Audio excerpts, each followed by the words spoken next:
Hello, my name is Isabella Webb, and today I'm going to be talking to you all about the 6 questions that were presented in the order of 2 through 6, and then question number 1. But before we get started, you guys are going to be playing a game for me. Yep, sorry about it, you're just gonna have to do it.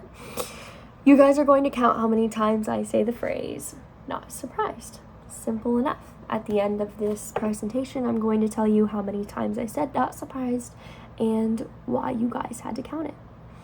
So before we get right on in, side note, the only time you are going to be seeing me look away from, my beautiful face, the only time you're going to see my eyes wander is when I'm going to be reading the questions. I'm reading all of the questions verbatim so that you guys can clearly see that I am answering the questions in its entirety.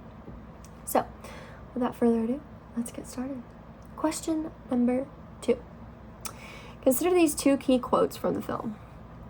"Systems of oppression are durable, and they often reinvent themselves, and historically, when one looks at efforts to create reforms, they inevitably lead to more repression." Drawing on specific content from the film, what are factors that allowed this system of racial control to replicate itself? So, in the film, the system of racial control in terms of replicating itself is shown through the transition from slavery to crime and the victimization of Black people / African Americans. It's stated that in the 13th Amendment, it's stated in the film that the 13th Amendment ended slavery. But the 13th Amendment also added this little clause that said that, it doesn't apply to criminals.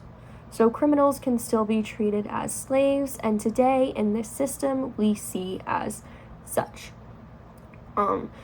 Slavery turned into criminalization was brought through the media. The media distorted the image of people of color, specifically Black people.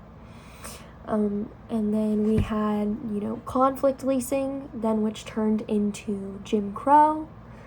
Jim Crow, like segregation of the schools and the separation of, whites only, Blacks only. And as I already stated, people were criminalized through the media, through movies like Birth of a Nation, shows like that completely depicted Black people as animals and less than human.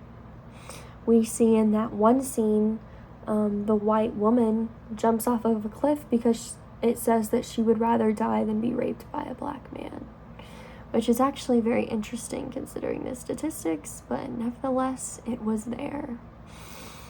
Question number 3. How does the 13th characterize our criminal justice system? How does this film shape your understanding of the prison system? Please note any specific cases or facts from the film that either altered or challenged or confirmed your pre-existing views. Explain. So, the 13th characterizes our criminal justice system as broken. I was not surprised that it depicted our criminal justice system as broken because it is broken. How did it shape my understanding of the prison system? It didn't necessarily shape it because, as stated, I was not surprised.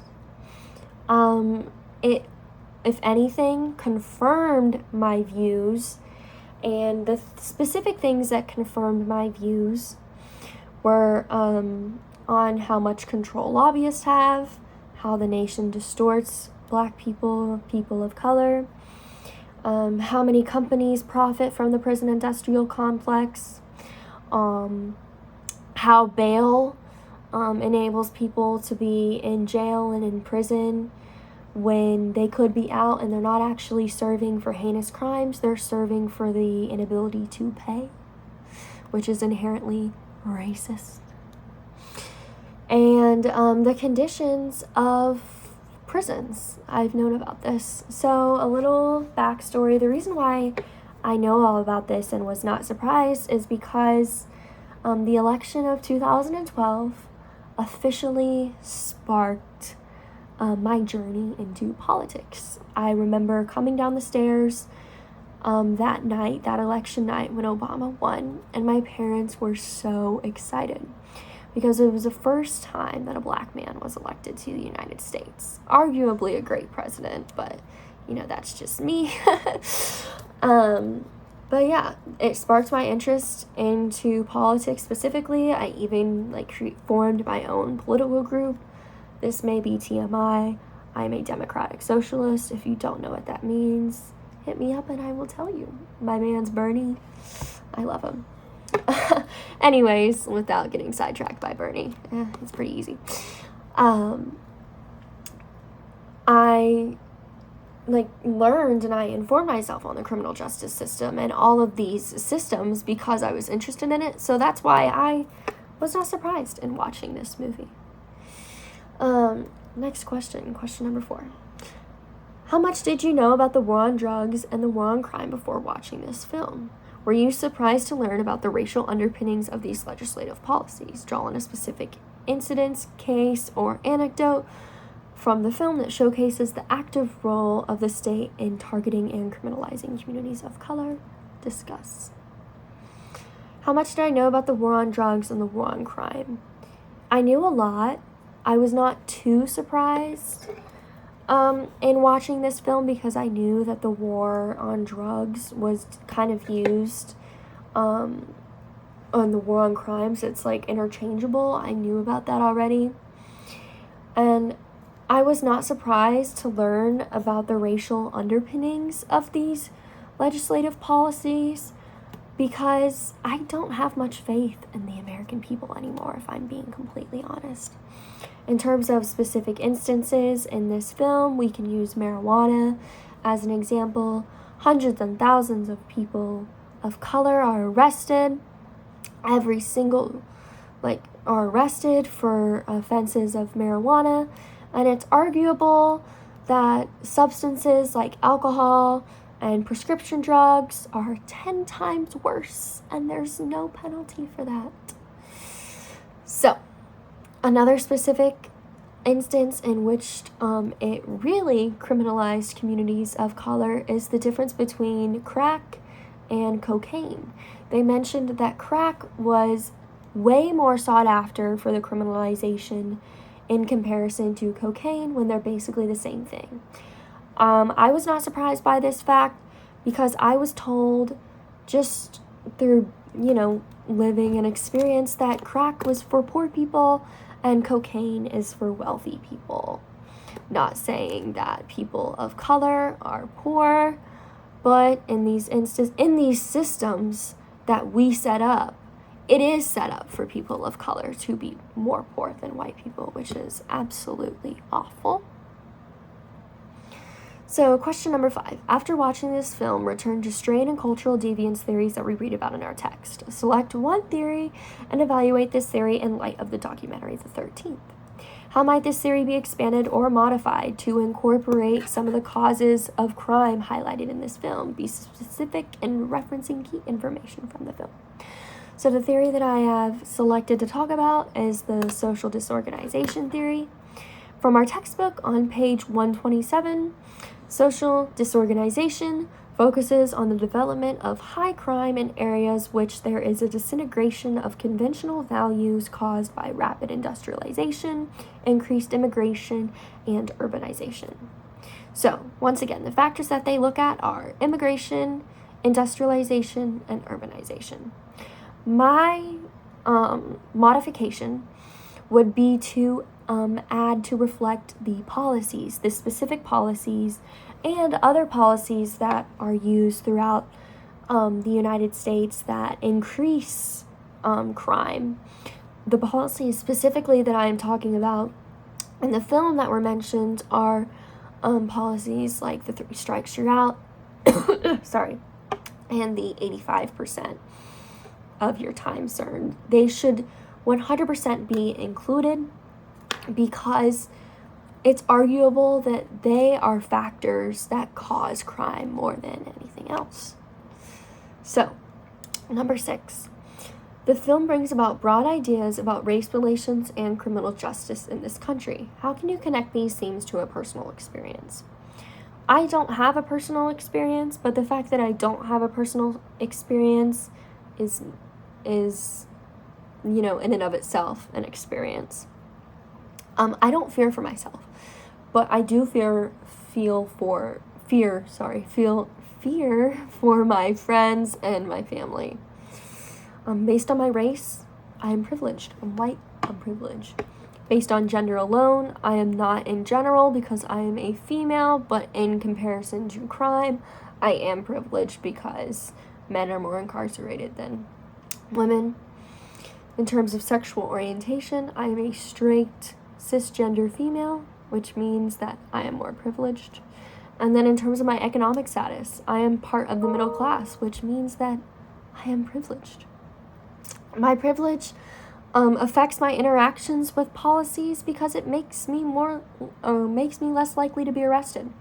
If you see me walk outside of a gas station with a huge sweatshirt and something in my pockets, cops are not going to assume that I'm up to anything. But if my best friend Ken walks out of that same gas station in my exact same outfit, they're going to think something differently. So, last but not least, question numero uno. What are your initial reactions after watching the film? How did you feel after viewing the film? What was the most surprising thing you learned from the film? My initial reactions were that I was not surprised. Even though I was not surprised, I felt angry, sad, felt like I wanted to do something, but the problem is that I can't do anything, which makes me even more mad because I can't do anything. In terms of what most surprised me, I did not know that The Birth of a Nation, which is a film mentioned in the 13th, I did not know that it caused the resurgence of the KKK. But I do, after learning that fact, it completely makes sense because of how negatively it depicted Black people. And then secondly, I was surprised about ALEC. As stated previously, I knew about lobbyists, but I did not know specifically about ALEC, which stands for the American Legislative Exchange Council, and I did not know their full extent that they have on our policies. It's horrendous, but when I think about it, I think of how much money that organization has, and we all know that if we were offered the amount of money that these politicians are offered, we would go for it too, because it's just that much money. And I mean, I can't really judge people based on that, because I would take that money as well. I would take it too.